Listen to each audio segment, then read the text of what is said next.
Aquele que dá a verdadeira paz esteja com cada um de vocês. Amém. Podem sentar. Obrigado.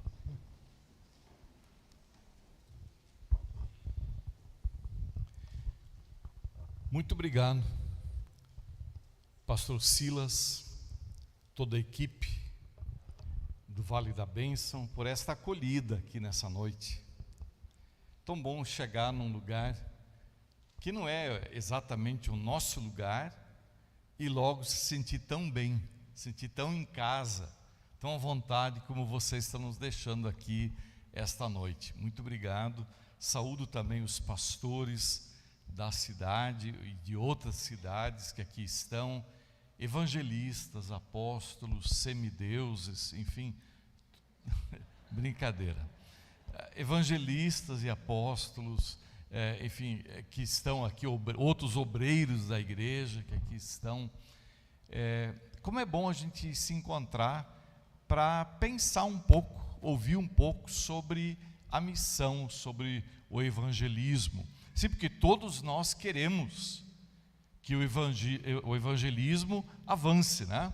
Pessoas sejam evangelizadas, pessoas sejam salvas. Todos nós queremos isso, com motivações diferentes às vezes, mas todos nós queremos. Então convém também perguntar uma vez, qual é o propósito de Deus na evangelização? O que será que Ele quer alcançar por essa obra que Ele está fazendo no mundo há muito tempo? Já perceberam pelo meu sotaque, né, de onde eu vim, do interior de uma cidade do interior do Rio Grande do Sul. Por esse sotaque que a gente não perde. Eu já estou 25 anos em São Paulo, casei com a paulistana, mas o sotaque ainda me engana. E lá tem um ditado que diz assim: o camarada chegou agora e já quer sentar na janelinha. Na evangelização acontece muito isso. As pessoas chegam, querem sentar na janela e dizer: agora eu estou aqui, agora esse negócio vai funcionar. Vai funcionar por quê? Porque eu estou aqui agora. Menos. Deus já começou essa obra há muito tempo, mas antes que você pensasse em nascer. Deus está fazendo esta obra no mundo todo. Nós podemos ser cooperadores de Deus. Deus nos usa como ferramentas para a evangelização, para a salvação de pessoas.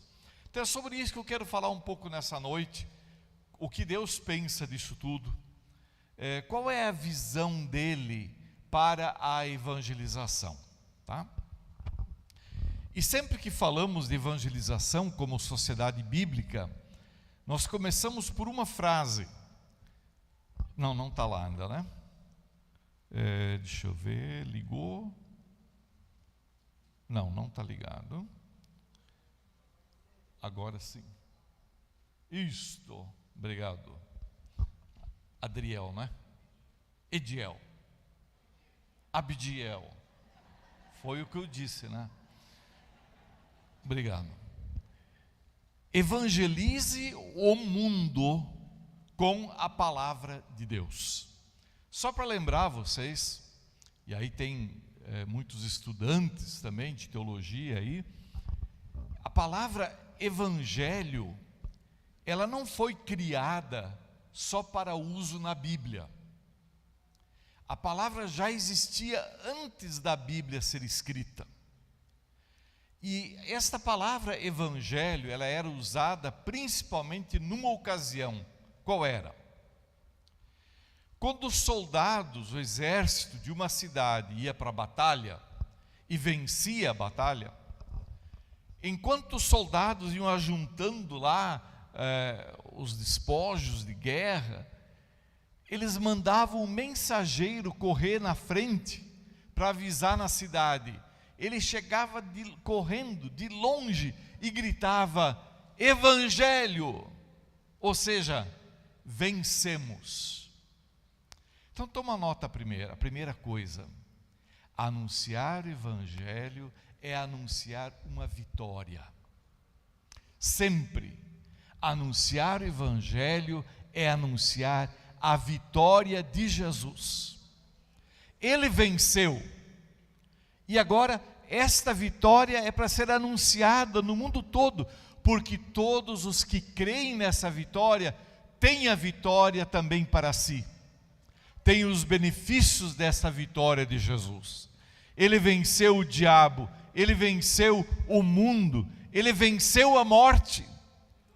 E essa vitória é nossa também, porque ele venceu. Esse é o Evangelho. Então anuncia o Evangelho a quem? Ao mundo. Ao mundo está lá, no leste europeu, na Ásia, países distantes. Verdade. Mas o mundo que precisa conhecer a vitória de Jesus também está dentro da nossa casa. Aí começa o mundo a ser evangelizado com a vitória de Jesus. Então, evangelize o mundo, começando em casa. Evangelize como? Com a palavra de Deus. Você pode pensar, pastor, mas o senhor está ficando, né? Claro que evangelizar é com a palavra. É preciso dizer isso, porque hoje tem muita evangelização que não usa mais a palavra de Deus. São histórias inventadas por pessoas, coisas bonitas de se dizer, mas não são palavra de Deus. Segundo a palavra de Deus, evangelho é anunciar que Jesus venceu e nós também podemos vencer.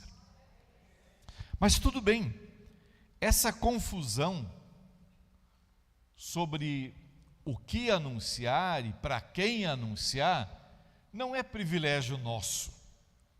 Não é só hoje em dia que se faz mistura com essas coisas. No começo da igreja cristã, havia uma grande dúvida e uma barreira. As pessoas entendiam que a mensagem do Evangelho de Jesus era só para o povo judeu. Só para os judeus.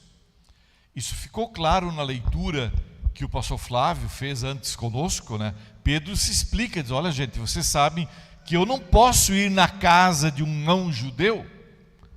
Eu não posso estar aí falando com vocês, isso é proibido, eu não posso fazer isso. E era assim que a igreja pensava mesmo. Até que Deus, graças a Deus, ele montou a Operação Cornélio. Cornélio, um homem bom, temente a Deus, porém não judeu, costumava orar todos os dias. E um dia, às 3 da tarde, quando ele estava orando, um anjo do Senhor apareceu para ele e disse, manda os teus homens lá para Jope, porque lá está Pedro, na casa de Simão, o curtidor, manda ele vir. Enquanto isso, Pedro lá na casa de Jope, hora do almoço, deu uma espiada na cozinha e perguntou, está quase pronta a comida? Falei, não, ainda não, Pedro, vai demorar um pouco, mandioca hoje está dura. Aí Pedro foi para o alto da casa lá para orar. E orando, de repente ele teve uma visão. Lembram da visão? Um lençol enorme descia do céu, cheio de animais que eram impuros segundo a lei dos judeus. A lei que os judeus deviam seguir. E uma voz dizia, Pedro, levanta, mata e come. Pedro, eu não, Senhor. Eu não vou, Senhor, ele não falou. Eu não vou fazer isso, comer esses animais impuros.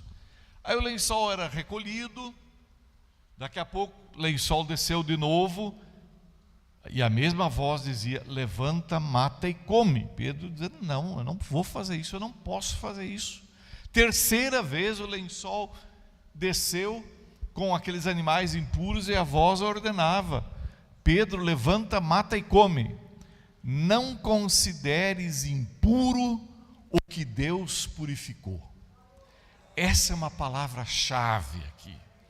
Não considerar impuro o que Deus purificou. E aí os homens bateram lá na porta, lá embaixo, enviados por Cornélio. E aí vocês viram toda a história. Enfim, no outro dia Pedro foi com eles. Chegando na casa de Cornélio, ele reuniu, diz ali, alguns amigos, mas a casa estava entupida de gente, cheia de gente. Quando Pedro chega, Cornélio se joga aos pés de Pedro, quer adorá-lo. Pedro diz: não, levanta aí que eu também sou homem. E aí foram entrando e Pedro faz aquela pergunta que até parece meio irônica, né? Diz assim: vocês me chamaram para quê? Ora, ainda não sabia para que ele tinha sido chamado. Mas aí aquela resposta bonita, que é o sonho de todo pregador, a comunidade toda dizendo: agora estamos todos reunidos aqui, prontos para ouvir o que o Senhor mandou você dizer. Que bonito, né? Que confissão. Pode falar, Pedro. E ele começa a falar de Jesus, da vitória de Jesus. E enquanto ele está pregando, alguns começam a falar em línguas, começam a receber o Espírito Santo, como só tinha acontecido com os judeus até aí. Deus derramou o Espírito Santo sobre os gentios, ali na casa de Cornélio, e muitos deles foram batizados ali. Aí Pedro volta para Jerusalém, para a igreja, e a igreja faz um festival de agradecimento a Deus. Só que não. Repreenderam Pedro. O que é que você foi fazer na casa do não-judeu? Como é que se faz uma coisa dessas? E aí Pedro tem que se explicar, uma longa explicação, que resumidamente é assim: olha, gente, eu fui chamado, eu atendi o chamado, comecei a pregar, e Deus derramou o Espírito Santo sobre eles. Eu não fiz nada, eu só anunciei o Evangelho. E aí Deus agiu. Sim, porque a obra de converter pessoas é obra de Deus. É Deus, Espírito Santo, quem converte.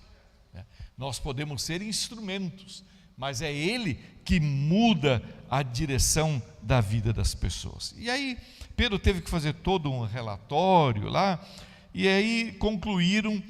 Então a conclusão foi: ok, então tá bom, significa que Deus deu também aos não-judeus a oportunidade de se arrependerem e ganharem a vida eterna. Ou seja, esta é uma fé para o mundo, não só para judeus, mas para o mundo, para todos os povos. Ainda houve lá uma reunião da igreja, um concílio da igreja em Jerusalém, onde esse assunto foi discutido, sim. E agora a gente achava que só ia ter judeus na igreja, agora tem não-judeus, como é que a gente faz? Eles são obrigados ou não a cumprir as leis que nós recebemos? Circuncida ou não circuncida os cristãos gentios? Isso foi longamente discutido até que, enfim, no fim concluíram que os não-judeus não eram obrigados a cumprir as leis que eram para os judeus. Ou seja, o cristianismo não é um movimento, não é uma fé judaizante. Eles estão livres de cumprir aquelas leis dadas aos judeus. Só pedia-se que eles se abstivessem da imoralidade sexual e da comida oferecida aos ídolos. E essa decisão foi espalhada, foi levada às igrejas em todo o mundo. Finalmente agora haveria paz na igreja, não é verdade? De novo, só que não. O livro de Atos, no capítulo 11, segue contando que então os cristãos saíram para pregar o Evangelho, mas somente aos judeus. Felizmente, alguns versículos adiante vai dizer: e outros pregavam também aos não-judeus o Evangelho. Vejam que dificuldade, né? Você tem uma posição, e para mudar essa ideia agora, quem eu quero alcançar? Então eu preciso perguntar: quem Deus quer alcançar? E Deus diz que não devemos considerar impuro aquilo que Ele purificou. E que a fé cristã é uma fé para o mundo todo, não só para os judeus. Aí nós poderíamos recuperar um pouco de como foi essa pregação do Evangelho, porque havia pessoas que se dedicaram completamente à pregação do Evangelho, abandonaram tudo o que tinham e foram confiando de que Deus iria sustentá-los, e saíram pelo mundo proclamando a vitória de Cristo.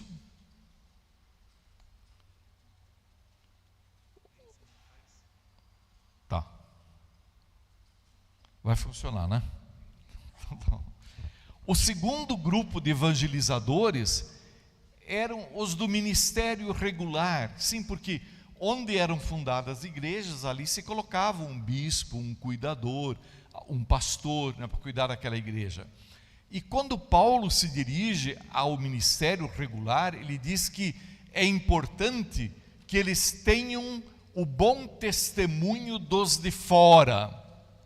Ou seja, quem é pastor não é pastor só para quem já está dentro da igreja, mas muito interessa a Deus que as pessoas de fora deem bom testemunho sobre o pastor, que ele seja reconhecido de fato como um instrumento de Deus no meio daquela comunidade. E por último, o terceiro grupo de evangelistas eram aqueles que continuaram a sua vida, na sua profissão, no seu trabalho, e ali, de uma forma voluntária e exuberante, ia dizer, mas a palavra melhor seria de uma forma abnegada e com muita alegria, anunciavam o Evangelho, mais pela vida do que por um discurso. Há situações em que o nosso agir vale muito mais do que muitas palavras, não é verdade? E os cristãos, eles ficaram conhecidos. Ele tem o texto, né, de 1 Tessalonicenses? Não está nesse slide. Isso aí, podia apontar para cá, é isso? Agora acho que fui aí. 1 Tessalonicenses 2,12, um texto interessante, diz que nós os animamos, e eu posso dizer isso também aqui hoje à noite, nós os animamos e aconselhamos para que vocês vivessem de uma maneira que agrada a Deus. Esse testemunho é mais forte do que muitas palavras. E assim, os cristãos testemunhavam com a vida e com a sua fala, com o seu discurso. E começaram a ser notados. Os cristãos começaram a ser percebidos pela sociedade, pelo entorno. Primeiro, por ser um grupo que vivia um forte sentimento de comunhão, de unidade. Todos aqueles textos, né, de que ninguém considerava seu propriamente o que tinha, mas dividiam com os que tinham necessidade. Isso era uma marca dos cristãos. E de fora as pessoas olhavam e diziam: veja como se amam, que coisa bonita, como vivem unidos os cristãos. E é desafio nosso hoje também, né? A testemunhar pela nossa unidade, pela comunhão, pelo respeito que temos uns aos outros, mesmo que tenhamos diferenças, mesmo na fé, mesmo na interpretação da Bíblia. Mas os cristãos são uma só família. É uma só família, a família de Jesus, a família cristã. E esta comunhão é um ótimo testemunho para o povo de fora. É verdade que Jesus tinha andado no meio de pecadores, assim, pecadores para quem ninguém dava um vintém. Andava com os publicanos, prostitutas andavam perto de Jesus também. Mas a mensagem de Jesus transformou publicanos, transformou ladrões, transformou prostitutas. E agora eram pessoas de um novo caráter. As pessoas percebiam que ali tinha acontecido uma metanoia, uma mudança completa de mente. E agora seguiam a Jesus, o Senhor. Era notório que as pessoas viviam com alegria. A comunidade cristã não é uma comunidade chata. Os cristãos não são chatos. Às vezes se tornam chatos, mas não precisam ser chatos. A fé cristã é uma vida de alegria, porque agora eu estou livre.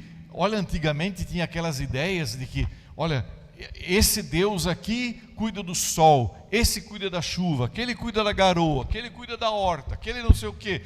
E se você desagradasse a um Deus, estava sujeito a ser castigado pelo outro. Aí você agrada a esse, o daqui reclamava. Era um inferno a vida das pessoas, não tinham paz. Vou agradar qual dos deuses? Eu nunca consigo agradar a todos. E agora precisavam servir só a um Senhor. Um só Senhor, Jesus, Senhor de tudo, de todos e sobre tudo. Era um jeito alegre de viver agora, né? Servindo a este Senhor. E eram perseverantes, uma outra marca dos cristãos. Não era qualquer ameaça que os faria abandonar a fé.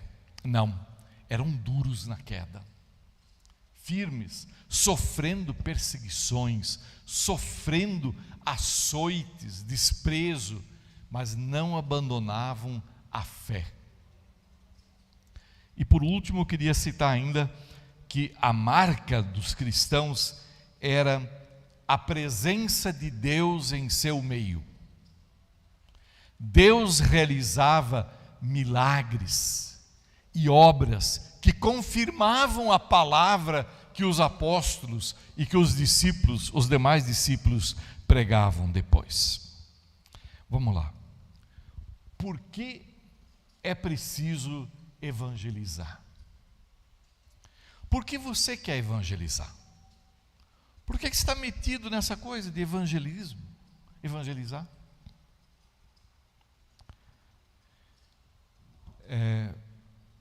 Muitas vezes, infelizmente, a gente vê que a motivação para o evangelismo,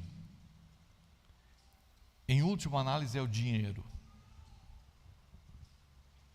Que a nossa igreja está pequena, está fraca, a gente não consegue nem pagar a conta de água, de luz. Então vamos fazer um trabalho aí para aumentar o número de membros, mais doadores, mais ofertantes, e aí a gente faz uma igreja maior, e aí traz mais gente, a igreja maior ainda, e daqui a pouco nós dominamos, né? Então o evangelismo como uma maneira de encher a igreja, a minha igreja, claro. Eu ainda tenho a cara de pau de pescar na igreja dos outros. Vou lá na frente da igreja para trazer para onde? Para Jesus? Não, para a minha igreja. Evangelizar não é tirar gente de outras igrejas. Evangelizar é tirar gente da perdição, do caminho de morte para qual estão andando. Jesus disse: eu vim buscar e salvar quem? Os perdidos. Não tem mais gente perdida na cidade de vocês? Tem que entrar no rebanho alheio? Tem muito perdido, tem muito serviço. E esse é o trabalho que Jesus quer ver a gente fazendo: buscar e salvar os perdidos. Lembre que esse trabalho não começou agora, como eu falei antes. Não dá para sentar na janelinha do trem, chegar agora e já querer sentar na janela. Esse trabalho começou no Jardim do Éden. Lá em Gênesis 3,15 nós lemos Deus prometendo pela primeira vez um Salvador. Lembra aquele papo lá, eu vou colocar inimizade entre ti, serpente, e a mulher, entre a tua descendência e o seu descendente, um só, que venceria o mal, né? Nós estamos falando de evangelho, de vitória. Essa vitória está anunciada lá, já em Gênesis 3,15, desde lá. Uma outra coisa que me deixa assim bem indignado é quando diz assim: aí Deus escolheu Israel. Que escolheu o quê? Como? Se Israel nem existia. Não tinha um povo de Israel para Deus dizer assim: ah, esse povo, aquele, vou escolher Israel. Não, pelo menos Gênesis 12 me conta uma outra história, de que havia um homem chamado Abraão, que Deus chamou lá do lugar distante onde ele estava e disse: Abraão, em ti eu vou abençoar todas as famílias da terra, da tua descendência vai nascer o Salvador. Ou seja, Deus formou um povo a partir de Israel. Ele não desprezou nenhum outro povo para ficar com Israel, mas ele formou o povo. Abraão, né? E aí todos os patriarcas, né? Abraão, Isaac, Jacó, e esse tem um nome mudado depois para Israel, né? E aí passa a se chamar povo de Israel. Mas Deus nunca pensou em salvar um povo, o seu povo, e desprezar todos os demais. A verdade é que Deus precisou intervir muitas vezes na história para salvar esse povo, os descendentes de Abraão. Porque quantas vezes na Bíblia nós vemos a história de que eles estavam para ser destruídos, mas Deus intervinha de novo, agia lá em Israel para chamar a atenção dos outros povos para aquilo que estava acontecendo ali, porque ali nasceria o Salvador, que seria a bênção para todas as nações. Quem estudou um pouquinho de missiologia conhece essa figura da missão centrípeta. Tem a centrífuga, né, onde se espalha o evangelho, e a centrípeta, onde as coisas acontecem num determinado centro e tudo converge para ali. Muito obrigado. Então, assim Deus resolveu fazer as coisas acontecer em Israel para atrair a atenção dos povos para lá. Mais tarde Deus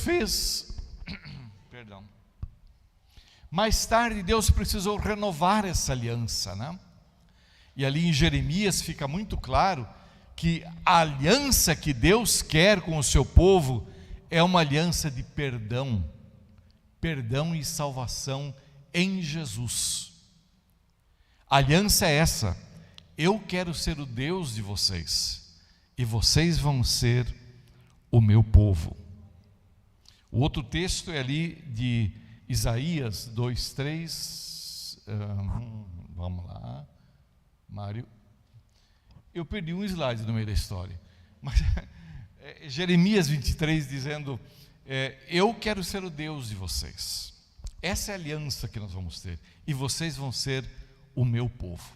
Deus tem um povo que Ele formou, né, a partir de Abraão, mas sempre abençoando todas as famílias da terra. Aí vem esse texto de Zacarias, que eu acho incrível. Acho que eu sou o único pastor que ainda cita esse texto da Bíblia no mundo, mas é bonito. Zacarias 8, 22. Eu não quis ofender, pastor Silas, fica tranquilo. Diz assim: muitos povos e nações poderosas virão a Jerusalém para adorar o Senhor Todo-Poderoso e pedirem que Ele os abençoe.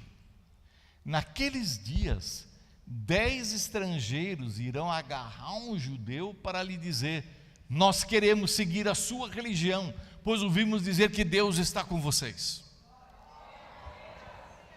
Está acontecendo hoje. Você vai na rua, vai para evangelizar, para entregar um folheto, logo está cheio de gente ao redor, tem para mim também, me dá um também, eu também quero um. Quero levar essa campanha que foi feita no dia da Bíblia do ano passado, com aquele Novo Testamento chamado Sementes de Paz. Quantos testemunhos a gente ouviu, ainda hoje ouvi um testemunho, de que estava entregando o Novo Testamento para um senhor, e ele disse: dá um para minha filha, ela precisa. E já veio uma outra pessoa dizendo: tem um para mim também. Essa é a minha experiência também. Se você está na rua entregando a mensagem, né, é uma estratégia simples, de tão simples que muitos missiólogos nem gostam dessa estratégia, mas nós acreditamos que a palavra de Deus é poderosa. Entrega a palavra, põe a pessoa em contato com a palavra, e Deus faz a obra que Ele quer fazer naquela pessoa. E a verdade é essa, de que a gente está quase sendo agarrado por aí, as pessoas estão pedindo: me fala de Jesus. É assim nos presídios, por exemplo. Você está falando com uma pessoa, o outro também quer.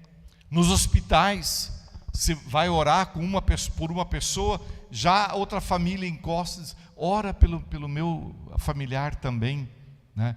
Eu também preciso, eu também quero esta bênção de Jesus. Claro que há meios que são, como vou dizer, contrários, e agem até às vezes com violência, né? Não querem o testemunho, não querem o evangelho. Mas a verdade é que tem muita gente clamando ainda, gente com sede de receber essa notícia da vitória de Jesus. Por isso, eu faço parte de um povo. Passei aqui, deixa eu voltar. Você faz parte de um povo missionário, um povo que recebeu a mensagem que precisa ser proclamada. Nós fomos chamados individualmente, né?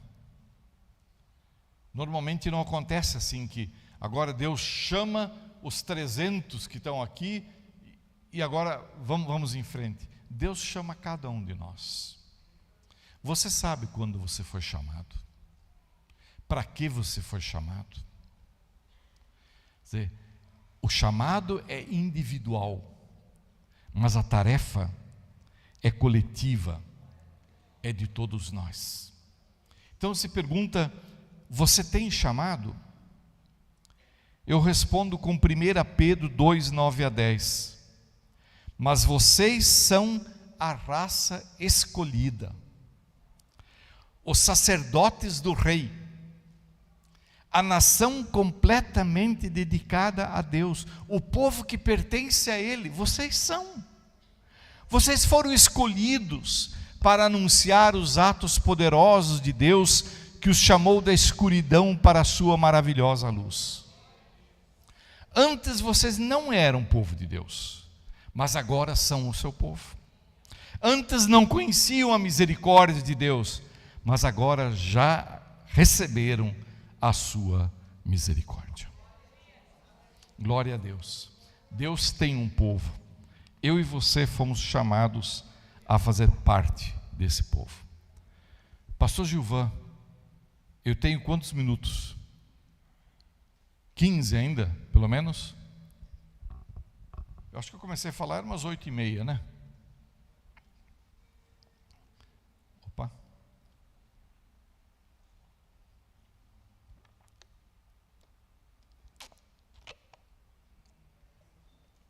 Na verdade, são 3 recados. O primeiro, vocês já entenderam, que o cristianismo é uma fé para o mundo todo. Segundo, que Deus tem um povo e que você é parte desse povo, que Deus lhe chamou para anunciar a notícia que leva a luz aos que vivem nas trevas. A terceiro aspecto é pensar rapidamente no mundo de agora. Certamente o mundo mudou muito desde o tempo de Jesus até agora. O mundo mudou e vai continuar mudando. Como é que eu vi esses dias a frase, achei legal, que tudo vai passar, tudo passa, exceto a mudança. Tudo muda, tudo muda. O que não muda é que não para de mudar. Sempre vão acontecer mudanças, e nosso mundo mudou bastante. Mas a mensagem da vitória de Jesus ainda é a mesma. Graças a Deus, não é assim que agora não é mais Jesus, agora tem que achar uma outra coisa. Não, é a mesma mensagem, a vitória de Jesus. Então ele chegou perto dos discípulos e disse: Deus me deu todo o poder no céu e na terra. Portanto, vão a todos os povos do mundo e façam com que sejam meus seguidores, batizando esses seguidores em nome do Pai, do Filho e do Espírito Santo, e ensinando-os a obedecer tudo o que tenho ordenado a vocês. E lembrem-se, um detalhezinho: eu estou com vocês até o fim dos tempos. A vida de evangelista não é fácil, muitas vezes não é, mas a promessa de Deus é de que Ele vai estar conosco até o fim dos tempos. E isso basta, né? Isso chega. Qual é, afinal, então, o resultado, o que Deus quer com esta obra que Ele vem fazendo desde Gênesis 3,15 até hoje, continua fazendo hoje? Lindo esse texto de Apocalipse 5. João teve uma oportunidade única de espiar para dentro do céu e contar para nós o que ele viu lá dentro.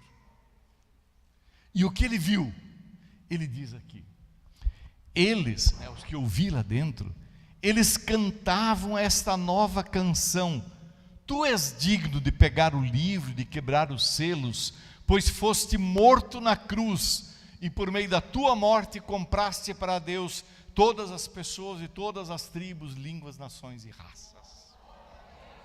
Esse é o objetivo da evangelização.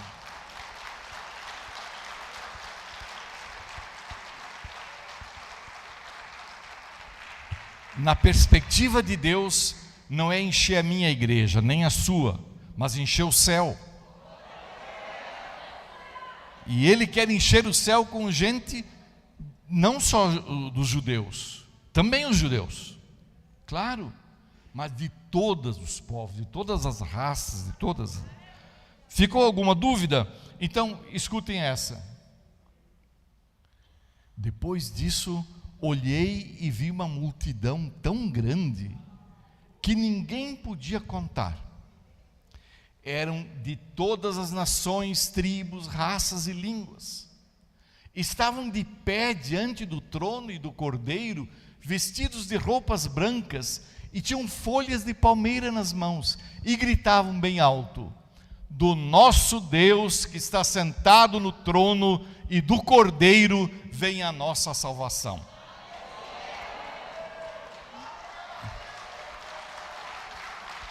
Juntos então, do nosso Deus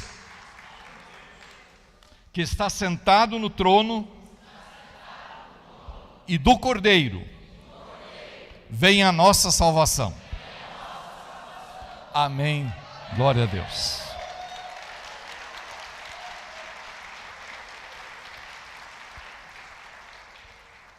Felizmente a gente vê que a cristandade, os cristãos são muito criativos. E a gente alcançando, assim, tendo êxito nas suas estratégias missionárias. Tem gente trabalhando com música, tem gente trabalhando com arte, tem gente trabalhando com esporte, e de tantas outras formas e maneiras para se aproximar de pessoas que precisam conhecer Jesus e a sua vitória. Graças a Deus, né, que também as igrejas tradicionais, que se reúnem sempre no mesmo lugar, todos os dias, todos os domingos, também essas estão procurando ser criativas, para termos momentos de pregação edificante nas nossas igrejas, de consolo nas nossas dificuldades e aflições, de nos fazer voltar a olhar para Jesus, para a frente e para o céu, para onde nós também queremos ir, e para onde nós também estamos indo. Enquanto estamos aqui, há dificuldades, sim. É preciso fazer uma leitura cuidadosa do mundo em que nós estamos vivendo. E assim como lá nos primeiros tempos, a igreja primitiva era influenciada pelos pensamentos da época, de que havia muitas divindades e assim por diante. Não pensem que a igreja de hoje não é influenciada pelo pensamento da época, pelo pensamento de agora. Eu vou citar só rapidamente 3 exemplos de como a igreja acabou sendo envolvida por ideias da assim chamada pós-modernidade. Primeiro, individualismo e subjetivismo. É comum você ouvir até crente te dizer assim: não, mas eu não penso assim. Você ensina a Bíblia e ele te responde: mas eu não penso assim. Ou seja, vale o que eu penso, né?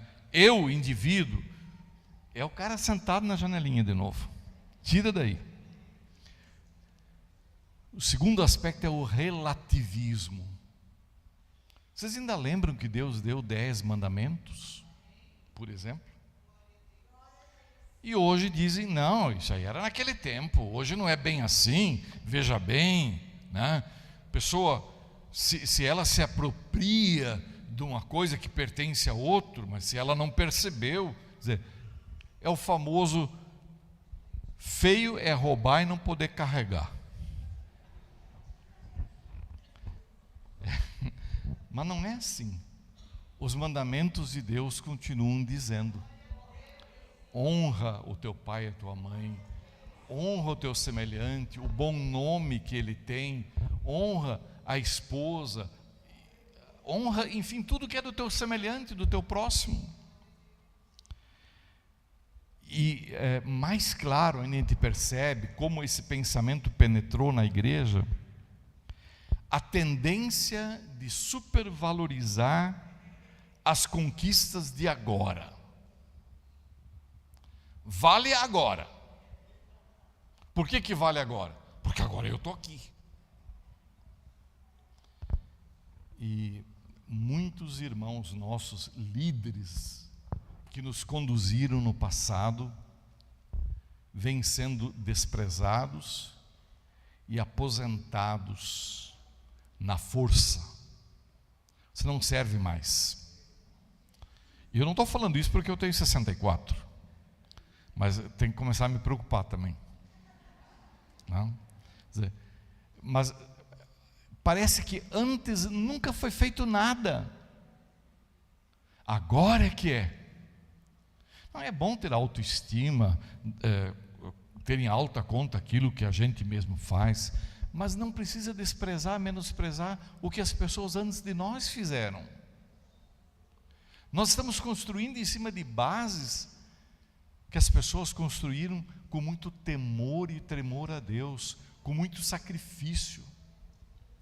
Então, respeitar os nossos anciãos no Evangelho e no evangelismo é super importante. Não deixar se levar por essa ideia, agora troca, está velho demais, põe um novo aí.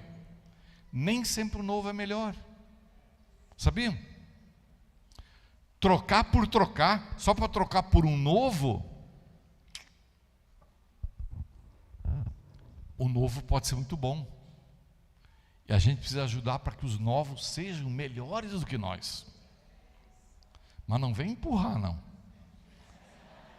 Deixa a fila andar naturalmente. Vocês não acham? A Sociedade Bíblica, então, ela tem apoiado e tem investido nessa estratégia. Depois o Gilvan, o Flávio, eles vão explicar um programa chamado sócio-evangelizador, que é colocar porções da Bíblia na mão de pessoas. Nós temos na Sociedade Bíblica um cardápio, um verdadeiro cardápio desse treinamento. São 5 palestras, na verdade. Vocês estão tendo uma hoje. Temos palestras sobre características desejáveis no evangelista. Então pensa na pessoa do evangelista, me analisar o que ajuda, o que não ajuda na evangelização. Por exemplo, ser arrogante como Jesus foi. Desde quando Jesus foi arrogante? Né? Ou julgar as pessoas, pré-julgar as pessoas. Não, mas aquele lá é um perdido, pelo amor de Deus, o que eu vou falar para ele? Esse já está perdido. Fala, testemunha. E a verdade é que às vezes quando a gente desiste, é que Deus faz a obra. Quantas mães, quantas avós criaram um calo no joelho, orando pelo neto, e sempre no ouvido dele, e ele nada. Quando a avó disse, agora larguei de mão, não falo mais, aí tudo aconteceu. Ou seja, aquela semente, ela às vezes não nasce na hora, nasce depois. Uma outra palestra é sobre as pessoas que evangelizamos hoje. Como eram as pessoas que Jesus evangelizou, como são as pessoas que nós evangelizamos hoje. A terceira é sobre o método de evangelizar com porções bíblicas, a metodologia, né? Há toda uma metodologia de como fazer essa distribuição, essa semeadura de folhetos ou de livretos do Novo Testamento, enfim. Uma outra palestra muito interessante é sobre a palavra que nós compartilhamos. Isso junto com essa que estamos ouvindo hoje, a perspectiva de Deus na missão, forma todo esse quadro, né, a favor de uma evangelização com palavra de Deus, proclamando a vitória de Jesus. Deus abençoe vocês. Amém.